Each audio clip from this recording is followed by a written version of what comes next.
সে তো একটা প্রতীক ঝগড়া করে নিছে না? যেমন ধরেন আপনি অনেক ঝগড়াঝাটি করে এনসিপি একটা প্রতীক পেয়েছে। একসময় যখন যেমন ধরেন দাঁড়িপাল্লা একসময়, আমি বলি মাসুদ কামাল, আমি একটু বলি এখানে, যেমন দাঁড়িপাল্লা একসময় যখন জোট করেছে তখন ধানের শীষ নিয়ে নির্বাচন করেছে। আজকে যখন তখন দাঁড়িপাল্লা নিজেদের মার্কা নিয়ে করছে। আমি একটু বলি, এটা কিন্তু তখন জামাত ইসলাম নিষিদ্ধ, মানে তাকে থেকে তার মার্কা সরিয়ে দেওয়া হয়েছে 18 নির্বাচনে। ডাক্তার এখন এর মানে কি, ধরেন আমরা যদি সেটাই রাখি তাহলে কি আমরা নতুন কোনো ভাবে গ্রো করব না? মানে এই আমি সেটাই বুঝতে চাচ্ছি যে সাধারণ মানুষের কি পাবে এখান থেকে আসলে। জায়গাটা বলি, এনসিপি শাপলা কলি পেল, তারপরে এখন তারা বিএনপির সঙ্গে জোট করলো, জোট করে তারা ধানের শীষ ইলেকশন করলো। তাহলে শাপলাগুলো যদি এত আন্দোলন করার দরকারটা কি ছিল? না, একসময় এই শাপলাগুলো নিয়ে তো গ্রো করবে। আজকে যদি তারা জোট করে তাদের মার্কাটা ব্যবহারও করে, প্রত্যেকটা যদি ব্যবহারও করে, হোয়াট ইফ যে একটা সময় নিজেদের দলটা বড় হতে স্টার্ট থাকে, তো এবার যদি বিএনপির সাথে জোট করে, করতেই পারে না? এবং সে যদি শাপলাগুলিতে না করে ধানের শীষে করে, এত যুদ্ধ করে শাপলাগুলি আর এই শাপলাগুলি দিয়ে জীবনও সে গ্রো করবে না। এবং অন্য সকল পার্টি চায় তুমি যাতে গ্রো না করো, তোমার আমার মতো করে ব্যবহার করবো, এই জন্য যে আমার মার্কাতেই তোমার আসতে হবে, এটা সকল বড় পার্টির চাওয়া। ওকে, তো সেক্ষেত্রে এখন আসলে নির্বাচনের রূপটা কিরকম হবে? আমরা তো জোট নিয়ে অনেক কথা শুনছি যে কে কার সাথে জোট করবে। আপনার কি মনে হয় যে এই অঙ্কে কে কতটুকু এগিয়ে গেল, কার লাভ হলো, রাজনৈতিক লাভ কার হলো? রাজনৈতিক লাভ হলো বড় দলের। আমি একটা এক্সাম্পল দিয়ে বলি আপনাকে। ধরেন আমার যে এলাকা, আমার যে নির্বাচন এলাকা ধানমন্ডিতে, ওখানে ধরেন আপনার বিএনপি তো ওখানে কাউকে নমিনেশন এখনো দেয় নাই। ধরলাম উনি জোটের কাউকে দিলেন একজনকে, সে লোক তার মার্কা নিয়ে নির্বাচন ওখানে করে। ওখানে বিএনপির 2 জন খুব বড় প্রার্থী আছে, খুব সিরিয়াস প্রার্থী আছে। ওদের মধ্যে যদি যে কোনো একজন স্বতন্ত্র দাঁড়ায় যায় তাহলে কি হবে? ওখানে যে বিএনপির যে সলিড ভোটগুলো, তারা কেন্দ্রে যে ধানের শীষটা পেল না, ব্যালটে ধানের শীষ নাই, কারণ বিএনপি লোকটাকে নমিনেশন দেয় নাই। তো ধানের শীষ না পেলে সে কি করবে? প্রথম সে যায় ধানের শীষ খুঁজবে। ওখানে অনেক প্রত্যন্ত মানে অশিক্ষিত লোকজন আছে ওখানে মোহাম্মদপুর এলাকায়, তারা প্রতীক ছাড়া কিছু বুঝে না। এখন যখন সে ধানের শীষ না পাবে তখন সে কি করবে? তখন সে কিন্তু জোটের লোকটাকে ভোট দিবে না, বরং ওই তাদের যে স্বতন্ত্র দাঁড়াবে তাকেই ভোট দিবে। এটাতে লাভ হবে ওই বড় দলটার। আচ্ছা, আর এই ছোট দলের বড় নেতা, এই জন্য সে এমপি হচ্ছে, মন্ত্রী হচ্ছে। যেমন আগের দেখলাম মেনন সাহেব, ইনু সাহেব জীবনেও এমপি হইতে পারতো না ভাই। তো ঢাকার মতো জায়গা থেকে মেনন সাহেব 2 বার এমপি হয়েছে, জীবনেও এমপি হইতে পারতো না। মানে অফিস কাছে হারছিল সে একবার, গোলাপ ভাড়া কবি তার কাছে হারছিল। তো এটা তো সেই লোক, এত বিরাট নেতা, আন্তর্জাতিক পর্যায়ের নেতা। তো ওই নেতার ভাই ওই নেতাগিরিতে কাজ হবো না। আপনি জনগণের সঙ্গে সম্পৃক্ত হন, জনগণের সঙ্গে বেশেন। আমার তো বয়স হয়তো বুড়া হয়ে গেছে এখন।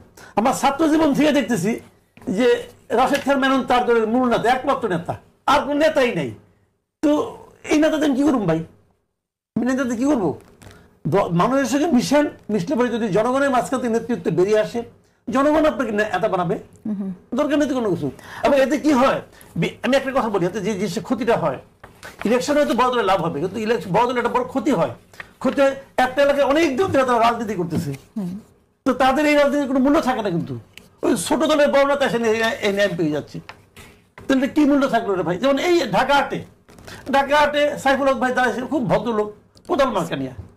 এখন উনি তো একটা দলের 1 নম্বর নেতা, উনার দলের 1 নম্বর নেতা না, জোটের সঙ্গে উনি আছে। এখন ওনাকে যদি দেয় তাহলে মির্জা আব্বাসকে বসাই দিতে হবে তো। তাহলে এটা কি আপনি মনে করেন এটা হলো? তো এইগুলি কিন্তু না রকম বিষয়। তাহলে এই লোকটা এতদিন ধরে মির্জা আব্বাসের নাম শুনতেছে সেই 80 দশক থেকে, বিএনপি করে লোকটা।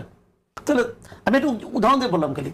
তো এখন কথাটা হলো একটা লোক এত বছর ধরে বিএনপি করলো, এত বছর ধরে ইয়ে করলো, আমাত করলো, অমুক করলো, তমুক করলো, তার এত বছরের কন্ট্রিবিউশন একটা রাজনৈতিক ইকুয়েশনের কারণে সে নাই হয়ে গেল।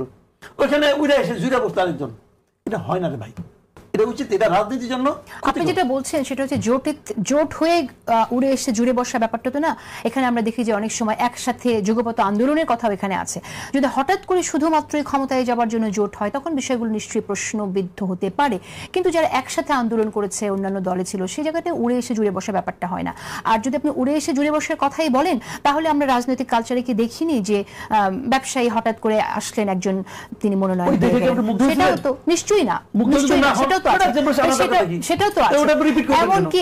এমনকি আপনার এমনও আছে যে দৃশ্যটাকে বেদনার্থ করেছে, সেই দৃশ্যকে উদাহরণ হিসেবে আনতেছেন কেন? আনতে চাই না।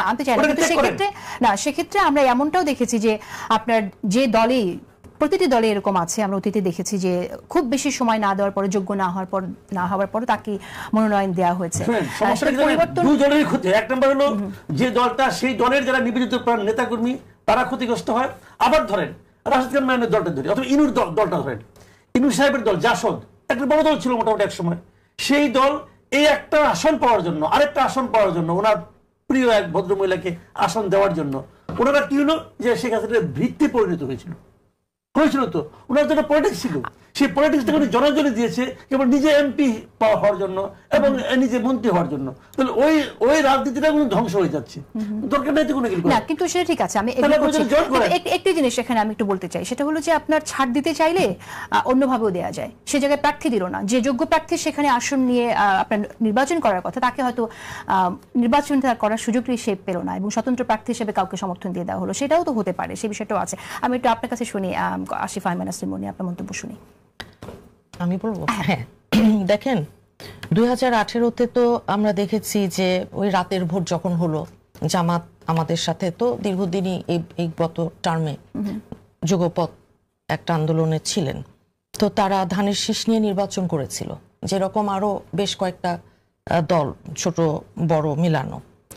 এখন বহুদলীয় গণতন্ত্রে এই চর্চাটা ব্যাহত হতে পারে, এটার জন্য এখন নির্বাচনের বাকি আছে আর 2 মাস।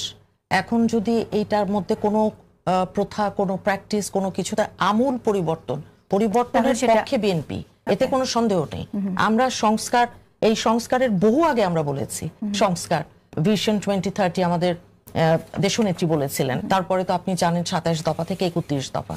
তো আজকে নির্বাচনী হাওয়া, নির্বাচন কমিশনের ইনিশিয়েটিভ নেওয়ার কথা ছিল, কিন্তু দেখা গেল বিএনপি যখন 267 আসনে মনোনয়ন দিল তখন, এবং 63টা আসন যখন ফাঁকা রেখে দিয়েছে, যারা বিএনপির সাথে যুগপৎ আন্দোলনে ওই যে অন্যান্য রাজনৈতিক দলগুলোর সাথী হিসেবে এতদিন আমাদের সাথে গণতান্ত্রিক আন্দোলনে সামিল হয়েছিল, তাদের জন্যই তো এটা নির্বাচন কমিশন যদি স্টিক করে তাদের ডিসিশনে, আপনাদের কি হবে? না, এটা আমাদের দলের যারা নীতি নির্ধারক আছেন, এটা ওনারা নিশ্চয়ই বলবেন, কথা বলবেন, আলাপ করবেন। তবে উচিত ছিল যারা স্টেক হোল্ডার, নির্বাচন কমিশনের উচিত কি ছিল, যারা রাজনৈতিক যতগুলো দল আছে তাদের সাথে কথা বলা, যে এই যে হঠাৎ করে একটা কোনো বড় পরিবর্তন, সময়টা খুব অল্প, আর একটা বিরাট বড় গ্যাপ, 3টা টার্ম।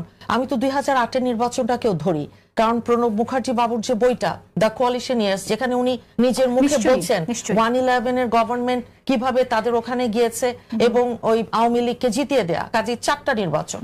তো এখন 4টা নির্বাচন পরে একটা নির্বাচন, সেখানে আমাদেরকে আর কত কিছু দিয়ে, এমনি তো বিএনপির বিরুদ্ধে অপতথ্য, মিথ্যা তথ্য, বিভিন্ন কর্নার, বিভিন্ন এজেন্ডা, বিভিন্ন দল বিভিন্ন কিছু করছে। তো যে সিসি একটি মন্তব্য করেছেন যে নির্বাচন সফলে আইন শৃঙ্খলা বাহিনীর চেয়েও দলগুলোর ভূমিকা বড়। সবগুলো দল আসলে কতটুকু এই নির্বাচন সুষ্ঠু করার জন্য একভাবে ভূমিকা রাখবে, সেই বিষয়টা শুনতে চাই। ওসমান হাদি, আপনার মন্তব্য শুনি আগে। প্রথম কথা হচ্ছে যে ধরেন নির্বাচন কমিশনের জন্য এবার এটা খুব টাফ, কিন্তু করতে পারলে যেটা ভালো হতো। আমরা ছোটবেলা থেকে দেখে এসেছি যে, আপনি নিশ্চয়ই জানেন যে প্রত্যেকটা যে ভোট কেন্দ্রের সামনে মোস্টলি যেগুলো বড় পলিটিক্যাল পার্টি 3-4টা, তাদের ভিন্ন ভিন্ন কাউন্টার থাকে, অনেক কর্মী থাকে কেন্দ্র পাহারা দেওয়ার জন্য। এই যে আমরা বলি না যে কেন্দ্র পাহারা দিবে, এই কেন্দ্র পাহারা দেওয়াটা খুব খারাপ। পলিটিক্যাল পার্টির লোক কেন কেন্দ্র পাহারা দিবে? রাষ্ট্রের কাজ কি, সরকারের কাজ কি? ধরেন আপনি যখন দেখবেন, আপনি আরবান মিডল ক্লাসের একজন নারী, আপনি একটা সুষ্ঠু গিয়ে ভোট দিতে চান, সামনে আপনাকে কেউ ডিস্টার্ব করবে না। আপনি যখন দেখবেন কেন্দ্র পাহারার নামে একে অপরের সাথে ঝগড়া করছে, টানাটানি করছে, আপনার তো যাওয়ার রুচি কুলাবে না, নাম্বার 1। নাম্বার 2, এখানে খুব একটা বেসিক কোশ্চেন আছে, আমি আপনাকে বলি। আপনি জানেন যে একটা কেন্দ্রে 8 থেকে 10টা বুথ থাকে, তো আমার ভোটটা কোন বুথে দিব এটা অনেকেই জানে না।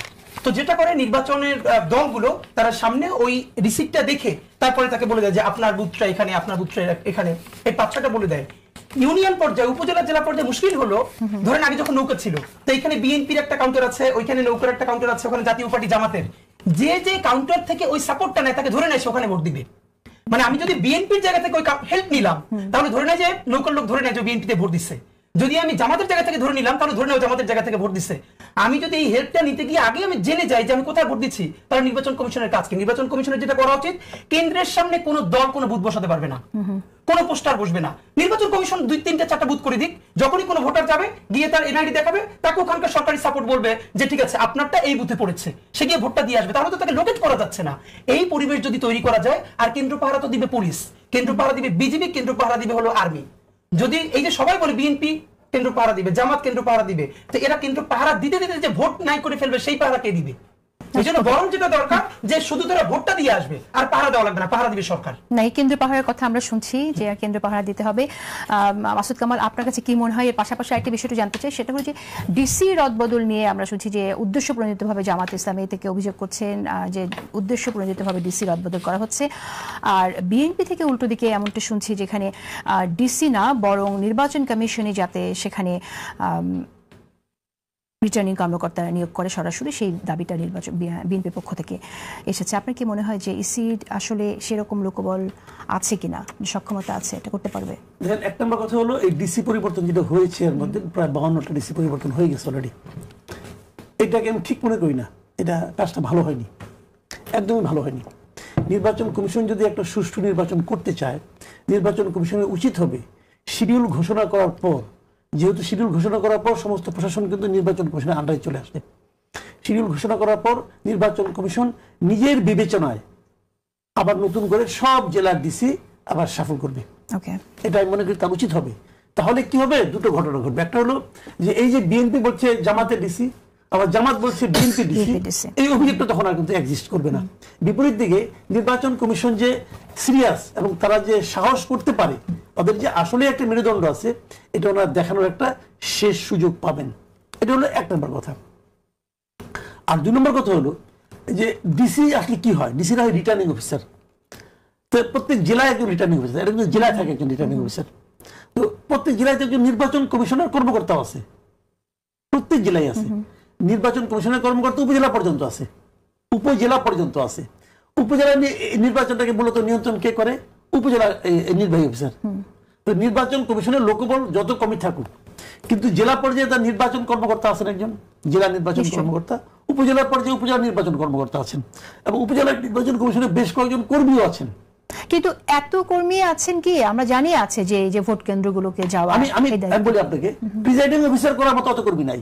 প্রিজাইডিং অফিসার কি উপজেলা নির্বাহী অফিসার বানায় নাকি? ওগুলো তো স্কুল কলেজের টিচার আসে, ব্যাংকের কর্মকর্তারা আসে, ওরা রিপোর্ট করে ইউনোর কাছে, ওরা রিপোর্ট করে ডিসির কাছে, ওই ইউনো রিপোর্টে নির্বাচন কর্মকর্তার কাছে যা করলেই তো হয়, কোনো প্রবলেম তো নাই। এবং ইউনোকে বলা হচ্ছে সে এই উপজেলার মানে আপনার প্রশাসনিক সেই হেড বলা হচ্ছে। তো ওই ইলেকশনের সময়কালের জন্য নির্বাচন কর্মকর্তা যা তাকে হেড বানিয়ে দিলেই হয়। বলতে হবে যে ইউনো পর্যন্ত তার কথা শুনতে বাধ্য থাকবে, করে দিলেই তো হয়। কিন্তু তা তো আপনি করছেন না। এখন এই দায়িত্বটা কিন্তু নির্বাচন কমিশনের, ওরা দায়িত্বটা নেই, তারা বলুক যে এইভাবে না হলে আমরা করতে পারবো না। এটা বলার যদি ওনাদের হেড অন থাকে তাহলে হবে, আর তা না হলে পুতু করবে যে নাকি শেখ হাসিনার সময় করতো, শেখ হাসিনা যা করতো ওরা তাই শুনতো, সরকার যা বলবে তাই শুনবে।